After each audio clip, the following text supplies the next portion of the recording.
Good morning sa inyong lahat.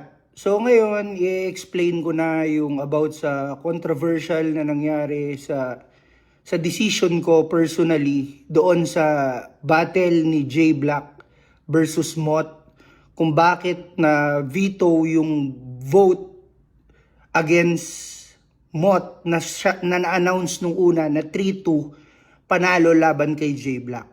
So, kung mapapansin nyo yung laban ni Romano versus Unico sa video na yon, nagsalita ako doon sa bago ako mag-announce kung sinong nanalo sa battle na para sa akin tabla yung laban na yon.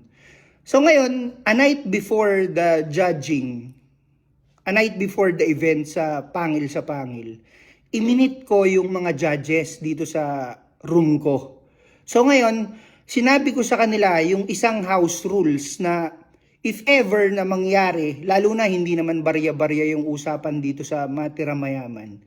At syempre credibility ng mga battle rapper at pride nila yung usapan dito di ba?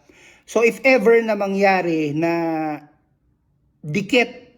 sobrang dikit nung laban, sinabi ko sa kanila na meron akong karapatan as parang hidden judge ng battle na ako yung bumoto or pumili kung sino yung pwedeng manalo. So nung nag-announce ako na ang nanalo 3-2 pabor kay Mott, sobrang lutang na kasi ako kagabi. At saka tumagal akong kausapin sila kung sino yung nanalo. Tapos in-announce ko na ang nanalo 3-2 si Mott. Biglang lumapit ako sa mga judges. Sabi ko sa kanila, tol, sabi ko sa inyo dapat talaga J Black yun Biglang may judge na bumulong sa akin na sinabi niya na, nakalimutan ko na kung sino yung judge pero makikita niyo sa video yun pag in-upload. Biglang may bumulong sa akin, sabi niya sa akin, boss, di ba nag-meeting tayo kagabi na pagka sobrang dikit nung laban, may house rules tayo na pwedeng ikaw yung magdesisyon kung sinong nanalo. So basically, para sa akin kagabi, ang nanalo si J Black.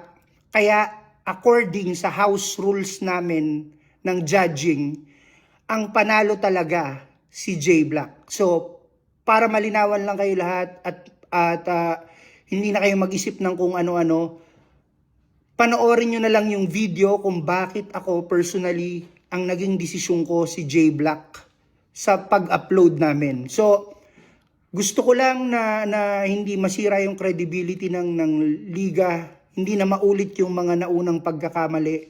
At maraming salamat sa inyong lahat. Sana naunawaan nyo yung decision pagkatapos nyo mapanood yung battle nila. Good up, kumusta sa inyong lahat guys? At alam nyo naman na ano nangyari.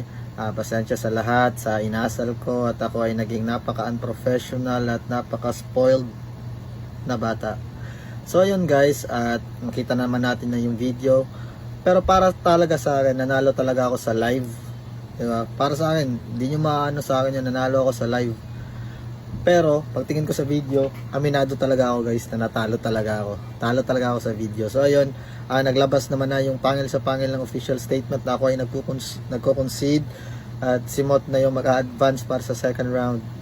Yun, congratulations Mott at deserve mo yun. Para sa'yo talaga yun. So ayun, si Mott na mag-a-advance sa second round. Tapos, pag nanalo si Mott sa second round, ako yung mag-a-advance sa third round kasi magpapahinga pa si Mott kasi mapapagod siya So ako yung mag-a-advance sa third round. At pag naipanalo ko yung third round, si Mott naman maglalaro pa sa finals. Joke lang, gagi.